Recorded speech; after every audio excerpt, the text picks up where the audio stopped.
So today I have for you five easy five five easy steps. Sorry about that. On how to get the best foundation. So if you want to know, stay tuned. Keep watching and don't pay attention to my crazy hair, please. So the first thing that you're gonna have to do is decide on a formula type. And this all depends on your skin type. So if you have oily skin, then choose foundations that say oil free, oil control, mattifying, or are water based. Because if you have oily skin, obviously you don't want to be adding more moisture onto your skin and thus making your skin oilier. You don't want to pick a foundation that's oil based to put on oily skin. If you have dry skin, then you should probably choose a foundation that says moisturizing or that is oil based, that says it's hydrating or moisture rich. And if you have combination skin, then you can decide if you have more oily skin or more dry skin, and then choose a foundation that falls into whichever one of those two you pick. You can also use a cream to powder foundation, because it's combination skin. And if you're just too lazy to do to consider any of the above, then you can just use a mineral foundation because they work well for all skin types. Right. So after that, you have to decide what type of coverage you want. And this all depends on your skin type and what your goal is. For example, if you want flawless skin,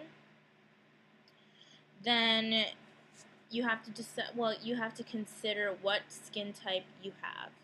If you already have good skin, then you can use light coverage and still probably get a flawless finish. If you have blemishes, then you can choose medium to full coverage, and this depends on how bad your blemishes are, or your acne or whatever. And yeah, it all depends on what you want.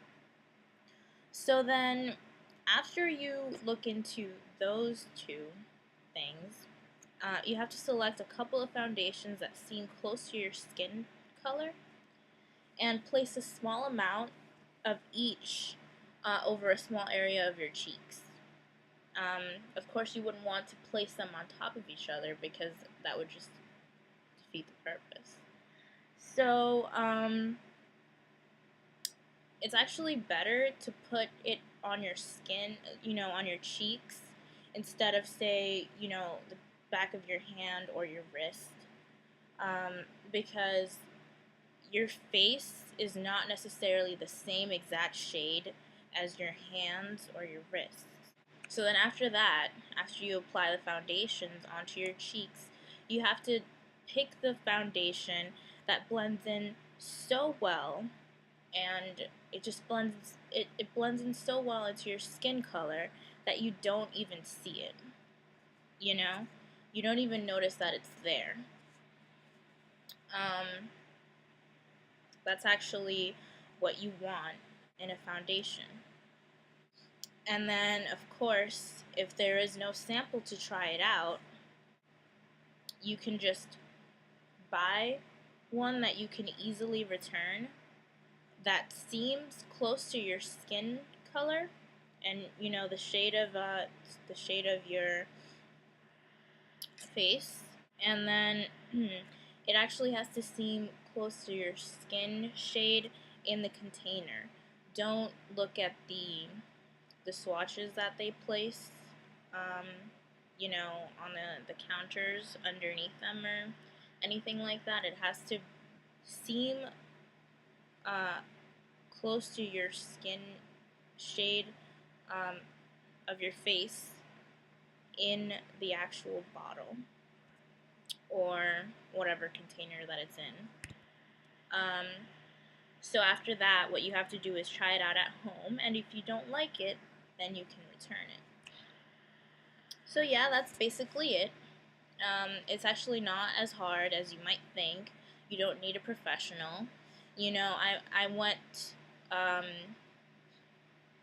when I went to get foundation my first time, I actually chose one. You know, I was looking at several that were close to my skin shade, and uh, I looked at this one that I really thought would be perfect.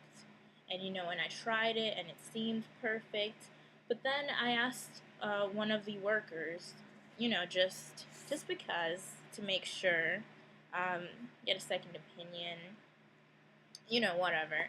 And she ended up picking the same one that I had. So it's really not that big a deal. So yeah, thanks for watching, and if this helped, then please subscribe, comment, rate, like, share, whatever, and it'll be much appreciated. Thank you. Bye now.